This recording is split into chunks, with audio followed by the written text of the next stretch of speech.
Déjeuner pédago-andragogique des coordinations de l'alphabétisation et de l'éducation non formelle du Kouilou et Pointe-Noire, Congo-Brazzaville. Laure Alphonsine Yoka Okondo, DGANF, réalisation tenue, des promesses rassurantes. Dans cette salle, je prends l'engagement, personnellement, avant la fin de ce mois, qui commence demain.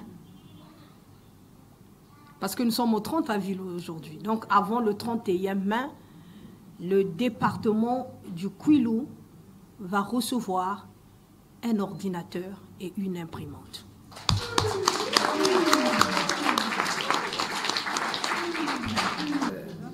Pointe-Noire, il y a aussi le problème qui se pose. Nous allons peut-être trouver ne serait-ce qu'un ordinateur pour chaque département, Pointe-Noire et le Kouilou, dans l'idéal de rassembler ce qu'il faut pour doter les CETAR. Comme ça, au moins les directeurs pourront se rapprocher des CETAR pour ce qui concerne l'impression, la saisie, et en attendant de trouver je ne sais pas, un photocopieur par ici et par là. Pour la moto, d'ici la rentrée prochaine, je crois que nous allons également réunir les conditions pour faciliter votre mobilité dans les centres d'alphabétisation et de rescolarisation. Ces propos gais et rassurants de Laure Alphonsine Yoka Okondo, directrice générale de l'alphabétisation et de l'éducation non formelle en sigle DGANF, ont été faits ce dimanche 30 avril 2023 dans un hôtel de la place de Pointe-Noire. Ce, à l'occasion du déjeuner pédago-andragogique organisé par cette entité éducative. Qu'est-ce que le déjeuner pédago-andragogique? Élément de réponse dans cet éclairage de Laure Alphonsine Yoka Okondo. Le petit déjeuner andragogique, simplement pour nous mettre ensemble, croiser les regards, poser un regard neuf, pour que chacun apporte sa pierre à l'édifice, pour que nous puissions nous appuyer effectivement sur les forces, sur les potentialités qui existent et voir comment renforcer l'acuité et la conformité de notre offre éducative non formelle à la demande et aux besoins des populations congolaises. Au cours de cette retrouvaille festive, enseignants, directeurs des postes alpha venus du Kouilou et de Pointe-Noire ont évoqué les difficultés qui minent le secteur de l'alphabétisation et de l'éducation non formelle. Aussi, ils ont fait part des frustrations qu'ils subissent de la part des inspecteurs et conseillers pédagogiques. Média Plus Océan vous propose les interventions de quelques enseignants. C'est une déception que nous ressentons. Je parle au niveau de ma circonscription, bien sûr. Au niveau des inspections, là où nous évoluons, vraiment c'est une déception pour nous.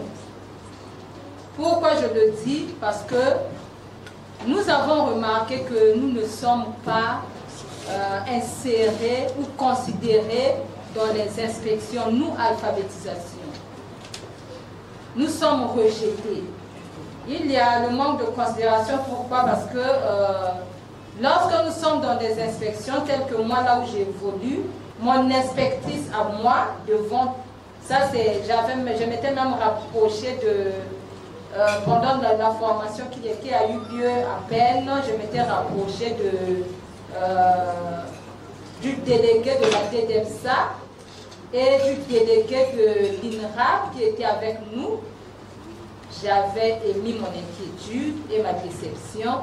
L'inspectrice qui se met debout devant l'Assemblée pour dire que l'alphabétisation, c'est pas le public. Et j'étais tellement déçue, je ne pouvais pas me taire. Je me suis rapprochée de la DDEPSA et de l'INRA qui était là présent ce jour-là.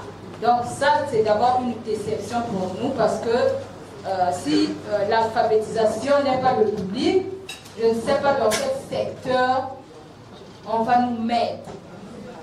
Moi, le mot alphabétisation m'intéresse. Vraiment, ça m'intéresse. Quand je vois ce qui se passe dans notre pays, je me dis que l'État avait vraiment réfléchi pour mettre l'alphabétisation afin de récupérer tout ce monde-là. Maintenant, il y a un problème. Cette couche est tellement difficile. Celui qui vient pour les soigner directement est dans les difficultés.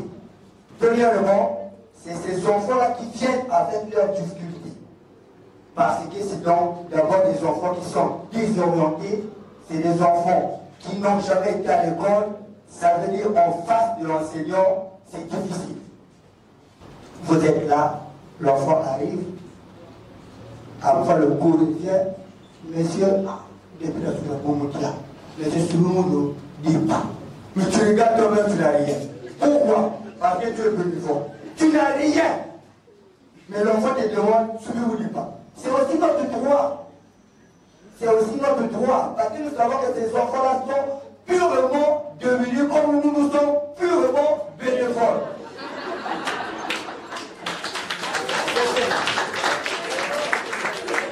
C'est comme si j'avais fait un mauvais chemin.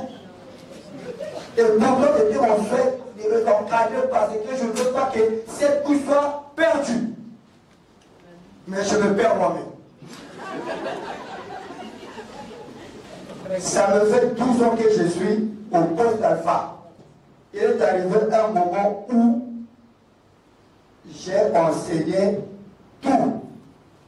Histoire, géographie, anglais, tout. Parce qu'on n'avait plus personne. Vous avez foutu pourquoi? Parce que ça manquait quelque chose. C'était que des promesses. Oh non, faites des dossiers. Vous les 10 000. Oh, ça va partir. Oh, madame la DGA a demandé. Au finish, madame la DGA n'a jamais demandé les dossiers. Sincèrement, je me dis que je suis vraiment l'exemple direct du poste alpha. Si le poste alpha existe, c'est grâce à moi. Finaliste pour les bénévoles de l'alphabétisation. Jusque-là, vraiment, madame, vous voyez, 16 ans que nous sommes là, nous ne sommes pas intégrés, nous ne sommes pas pris en compte. Donc, vraiment, cela nous frustre. Vraiment, cela nous frustre. Je n'ai plus, là, je parle personnellement, j'ai envie d'abandonner. De repartir peut-être au privé parce que jusque-là, nous ne sommes pas tenus en compte. Nous sommes des vieilles promotions, mais nous ne sommes pas intégrés. Je suis Laure Biemboulonga. Je suis animatrice au poste alpha Marie-Ngouabi. Depuis que je suis là, je suis bénévole. Et c'est la même chanson de ceux qui m'ont précédé. L'alphabétisation a un personnel, mais ce personnel est abandonné à lui-même. Je pense que si il y avait un bon suivi, nos centres vont bien fonctionner. Il y a un des cas qui vient de le dire, qu'il est resté avec un petit nombre des animateurs parce que c'est du pur bénévolat. Un animateur qui vit à Ngoyo ne peut pas venir tout le jour à pied à Charles-Miningou ou même au poste alpha Marie-Ngouabi parce qu'il y a la distance et le vote amène à Pointe d'Oreille. La patronne de l'alphabétisation et de l'éducation non formelle, prompte à donner des propos rassurants aux doléances des enseignants. Ce conflit, pour commencer par là, entre le système éducatif formel et le système éducatif non formel ne date pas d'aujourd'hui. Au niveau de la direction générale, nous faisons feu de tout bois pour mettre un terme définitif à cette guerre froide.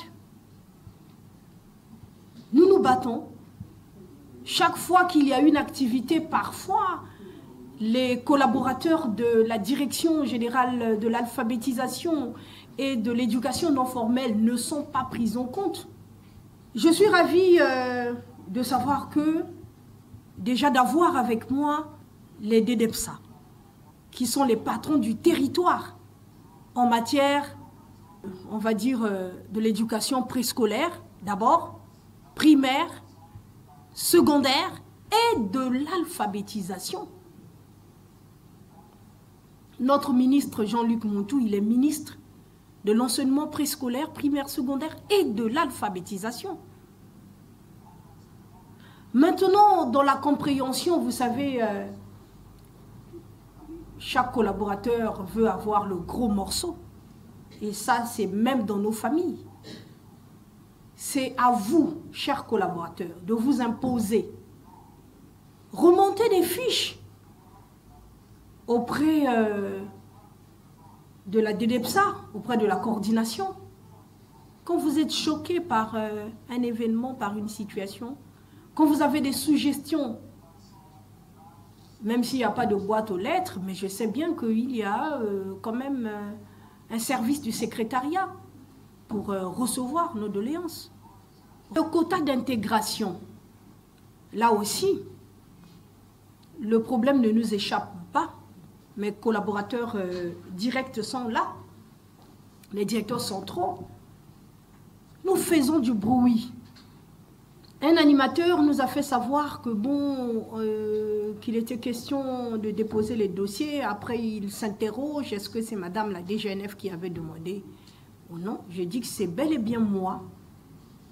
J'avais personnellement appelé les cordeaux pour qu'ils le fassent parvenir les dossiers des animateurs relevant de l'alphabétisation au cabinet. Et je crois que ça a été fait. Je suis allée moi-même voir monsieur le ministre pour lui parler de cette situation des bénévoles de l'alphabétisation.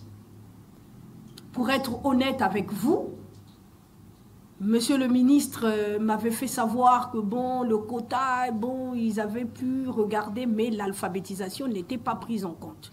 Mais il m'a demandé, séance tenante, de regrouper quelques dossiers, je le dis en présence de mes directeurs centraux, de regrouper quelques dossiers pour essayer de corriger ce manquement. Ceux qui étaient à Brazzaville présents ce jour-là sont allés récupérer des dossiers à la maison. Ils sont venus et directement pour quelques-uns déposés au cabinet du ministre. Je crois que c'est avant-hier que j'ai su qu'il y a quelques textes d'intégration qui ont été publiés. Et en parcourant, je ne sais pas trop, mais j'ai quand même vu quelques 2 ou 3 noms des collaborateurs qui évoluent au niveau de Pavel. Il est à Brazzaville, non? Pavel est à Brazzaville, voilà. Au niveau de Brazzaville. Et il y avait quelques collaborateurs du département de Pointe-Noire qui se sont déplacés avec leur dossier. Je crois aussi que ceux-là, d'ici là, ils auront leur texte d'intégration.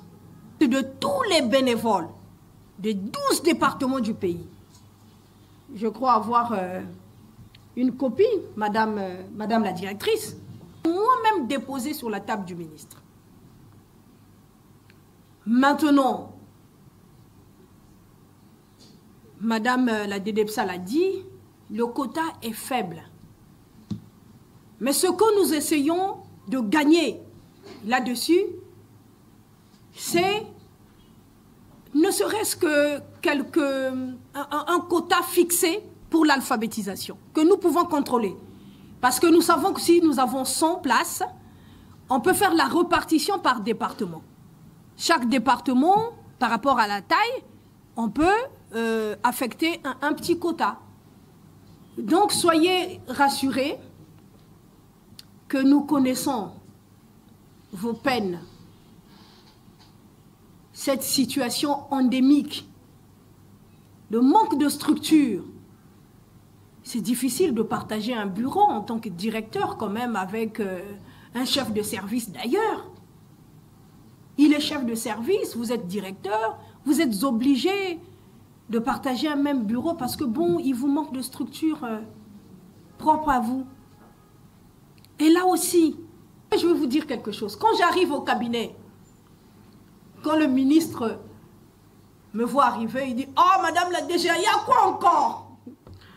Parce que je ne fais que ça.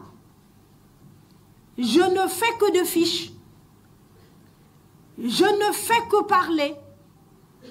Jusqu'à ce que, bon, qu'on trouve une issue favorable à toutes ces préoccupations que vous venez de soulever.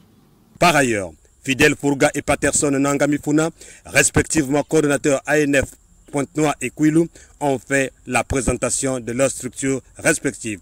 Au niveau de la coordination, 6 conseillers techniques dans les secteurs, parmi lesquels il y a 5 femmes, 16 directeurs des centres d'alphabétisation et de l'éducation non formelle, 7 directeurs des centres d'alpha et de rescolarisation, dont 12 femmes, et 52 animateurs qui évoluent dans les centres d'alpha, de resco et de post-alphabétisation, exclusivement tous bénévoles. Il y a des facteurs, je vais énumérer les facteurs qui expliquent la faiblesse des résultats dans les centres d'éducation non formelle de notre département. Je parlerai du quota 2019, 2020, 2021, 2022. Aucun animateur d'alphabétisation n'avait été intégré, jamais intégré. J'ai déjà parlé de la motivation des animateurs. Il n'y a pas de motivation. Il est temps donc de penser aux agents évoluant dans ce système. Je parlerai des structures d'accueil. Les centres d'alpha et de l'escolarisation de Pointe-Noire, même de post-alpha aussi, nous utilisons des structures d'emprunt. Nous sommes obligés de cohabiter avec les collègues non formels, mais qui,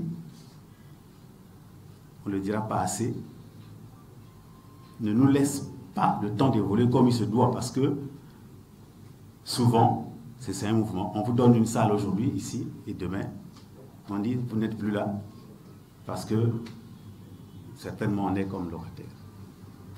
Le Kouilou présente des difficultés qui freinent le bon fonctionnement de nos structures, tant du côté personnel et matériel, à savoir le déficit en personnel enseignant, dans la plupart des centres, dont 3 fonctionnaires, 3 finalistes et 4 bénévoles dans les 4 centres du département. Les bénévoles trop âgés, dépassant l'âge de 60 ans dans les centres de Nkomi et Nkondimbaka. L'abandon des bénévoles jeunes par le manque de la prise en charge, le manque de l'outil informatique pour faciliter le travail, le manque d'un moyen de transport pour atteindre les centres très éloignés et enclavés, le manque des manuels scolaires des auditeurs, le manque des bâtiments spécialisés pour l'alphabétisation et la rescolarisation, d'où l'emprunt des salles de classe dans les écoles primaires, le manque des moyens financiers qui bloquent la tenue de certaines activités pédago-andragogiques. Les secteurs de l'alphabétisation et de l'enseignement non formel ont aussi la charge des candidats libres, d'où l'appel de la directrice générale envers ceux-ci. Nous participons depuis quelques années à la campagne des inscriptions des candidats libres, parce que les candidats libres, toute personne désireuse de rattraper un diplôme, qui n'est forcément pas à l'école. Et donc, de ce point de vue, nous avons développé déjà au niveau de Brazzaville ce que nous avons appelé un dispositif de soutien et d'accompagnement scolaire pour permettre à tous les candidats libres qui sont officiellement inscrits sur les listes des différentes sessions au BEPC et au bac de recevoir un soutien pour réchauffer ses connaissances, pour leur permettre de se préparer pour mieux affronter justement les examens d'État. Parce que bon, finalement, les candidats libres peuvent être des commerçants, des ouvriers qui ne vont pas forcément à l'école, qui ont dû abandonner depuis plusieurs années. Mais comment pensez-vous que quelqu'un qui a été loin de l'école depuis plusieurs années puisse affronter les examens sans pour autant réchauffer ses connaissances? Et nous avons mis en place ces dispositifs au niveau de Brazzaville depuis l'année passée. Et nous sommes dans la poursuite donc, de cette approche. Nous sommes en train de regarder avec le département de Pointe-Noire également comment dupliquer, n'est-ce pas, cette approche, comment la mettre en œuvre au niveau de Pointe-Noire pour nous permettre d'avoir un pourcentage quand même élevé d'admission au niveau des candidats libres. Et nous faisons un appel à tous les candidats libres pour qu'ils se rapprochent des coordinations départementales de l'alphabétisation, pour qu'ils aient d'abord l'information et qu'ils soient en possession de tous les programmes qui sont mis à leur disposition pour leur permettre justement d'affronter au mieux les examens d'État. Avant l'entame de ce déjeuner, Marie-Denise Tikaya Nyambi, directrice départementale de l'enseignement préscolaire, primaire, secondaire et alphabétisation au Kouilou, a souhaité la bienvenue à son hôte de marque, Laure Alphonsine Yoka Okondo. Au nom de 2 directeurs départementaux de l'enseignement primaire, secondaire et de l'alphabétisation du Kouilou et de Pointe-Noire, nous vous souhaitons une cordiale bienvenue dans le département de Pointe-Noire. Au cours de ce déjeuner pédago-andralogique, nous allons faire une analyse sur les problèmes que mine l'éducation dans le Kouilou et Pointe-Noire, beaucoup plus dans les centres de rescolarisation et de l'alphabétisation. Qu'est-ce que les enseignants ont retenu de cette retrouvaille? Élément de réponse avec la directrice post-alpha Mariangwabi de Ngoyo. Madame Irmine Espérance Milendu Kombila, j'ai retenu sur ce déjeuner le traitement, que ce soit le traitement des animateurs et le traitement des auditeurs. Madame la DGA a parlé sur beaucoup de points, mais le point culminant que j'ai retenu, c'est sur le traitement des bénévoles. Nous avons beaucoup de bénévoles dans notre secteur qui ne sont pas bien traités. Et sur ce saut, Madame la DGA a beaucoup insisté sur ça. Madame la DGA nous a rassuré que quand elle va repartir dans son panier, elle a tout pris. Et quand elle va arriver à Brazzaville, elle va vraiment rencontrer Monsieur le ministre. Pour votre gouverne, la première édition du déjeuner pédago-andragogique qui vient de se tenir à Pointe-Noire s'étendra sur toute l'étendue du Congo.